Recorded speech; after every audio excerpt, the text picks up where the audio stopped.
آپ نے ایک بہت اچھا کوشچن چلایا آج کہ پرمنٹ ریہیبلیٹیشن کے بارے میں جو آپ نے کوشچن اٹھایا. ہم بھی چاہتے ہیں ہماری organisation all India migrant camps coordination committee ایک رجسٹرڈ آرگنائزیشن ہے وستھاپت لوگوں کی, کشمیری مائیگرنٹسوں کی, اس میں سارے ورگ کے لوگ ہیں. ہم بھی چاہتے ہیں کہ پرمنٹ ریہیبلیٹیشن ہماری کمیونٹی کے لیے, سارے مائیگرنٹوں کے لیے وقت کی اشد ضرورت ہے. مگر ہم چاہتے ہیں کہ جو ہم مائیگرنٹ ہوئے, جب ہم ڈسپلیسڈ ہوئے 89-90 میں, جب کشمیر کے حالات خراب ہوئے, کنڈیشنز ٹرمائل ہو گئی, جب ہم کو نکلنا پڑا, تو اس کے ساتھ ساتھ بھی جو پرابلمز تھی وہ پرابلمز بھی اس سمے پیدا ہو گئی. کافی پرابلمز پیدا ہو گئی. انہوں نے جنم لیا ہمارے سمسیاؤں نے, کیونکہ گھر چھوڑنا کوئی چھوٹی بات نہیں ہوتی ہے. جو گھر چھوڑے, زمین چھوڑے, اپنا نیٹو لینڈ چھوڑے, اپنا وطن چھوڑے, اپنی زبان, اپنا کلچر, سب چیزیں ایک دم. تو اس کے بعد سے ہمیں یہ نہیں پتہ تھا شیلٹر ملے نہ ملے, اور کتنے سالوں تک کیمپوں میں رکھا, گرمیوں کے 40-50 ڈگری میں ہم نے فیس کیا, اور ساری پراپرٹی مویبل امیبل یہاں رہ گئی, تہس نہس ہو گیا, ڈسرپٹ ہو گیا.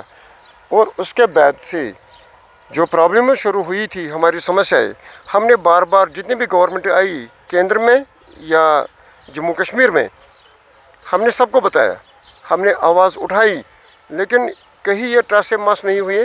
جو مین پرابلمز تھی کہ وہ آج تک حل نہیں ہوئی. ہم چاہتے پرمنٹ ریہیبلیٹیشن کرنی ہماری کمیونٹی کے لیے ضروری ہے, یہ فائنل سٹیج ہے, لیکن فائنل سٹیج پہنچنے تک جو ہماری اس کے ساتھ ریلیٹڈ پرابلمز ہے وہ آج تک حل ہی نہیں ہوئی.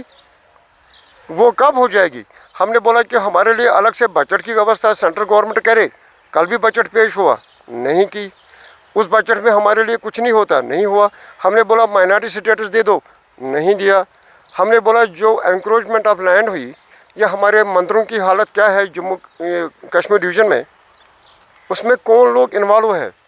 اگر ہماری کمیونٹی کے لوگ بھی انوالو ہے تو ان کو بھی سزا ملنی چاہیے, کیونکہ مندر کی یا مسجد کی یا گردوارہ کا زمین بیچنا کسی کا ادھیکار نہیں ہوتا ہے. وہ سارے قوم کا ہوتا ہے, سارے سماج کا ہوتا ہے. وہ کسی کے گھر کی پراپرٹی نہیں ہوتی. کوئی اپنا پراپرٹی بنا کے اس میں بزنس کرے, وہ نہ قوم برداشت کرے گا, نہ ہم برداشت کرتے ہیں. اور ہم چاہتے ہیں کہ اس کے لیے پوری ایک پروب ہونی چاہیے. 90 میں اس سمے جو مندروں کی زمین تھی, ٹرسٹوں کی زمین تھی, استھاپنوں کی زمین تھی, وہی آج بھی ہونی چاہیے. اگر وہ کم ہو گئی تو وہ کہاں گئی, کس کے کھاتے میں گئی, کس نے دی, کون بیچنے والا, کون لینے والا. بیچنے والا اگر ہو تو پھر بولے گا میں سماج کا حصے دار ہوں. وہ ہم نہیں مانتے ہیں, وہ غلط چیزیں ہیں. اور کچھ لوگ بیچ میں سماج میں ہرڈل کریٹ کرتے ہیں.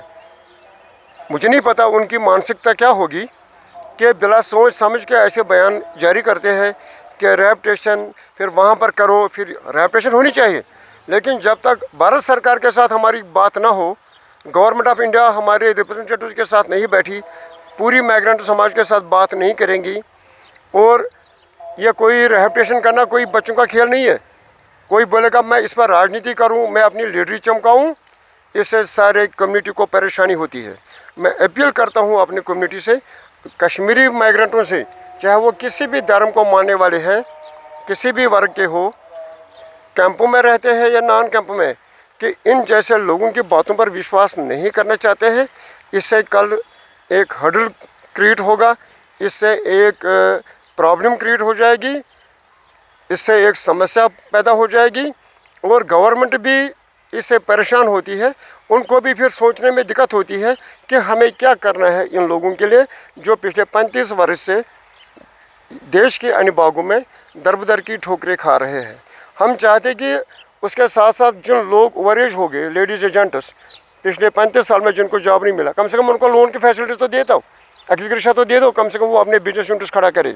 ہم چاہتے ہیں جموں اور سری نگر میں جو کشمیری ٹریڈرز بزنس کرنا چاہتے ہیں, ہماری کمیونٹی کے مائیگرنٹ کے لوگ, ان کو تو زمین دے دو وہاں رینٹ پر. اور کچھ لوگوں کی نوکریاں تھیں جو گورنمنٹ کی وجہ سے نہیں ان کو چھینی گئی, ہم چاہتے ہیں کہ وہ کیس کھولے جائے. جب یہ 40-40, 50, 2-2 سال کے کیس کھولتے ہیں کہ اس افسر نے غلطی کی, یہ کی, اگر یہ بھی غلطی کی افسروں نے, جو لوگ نوکری کرتے تھے پھر غلطیوں کی وجہ سے ان کو نکالا گیا,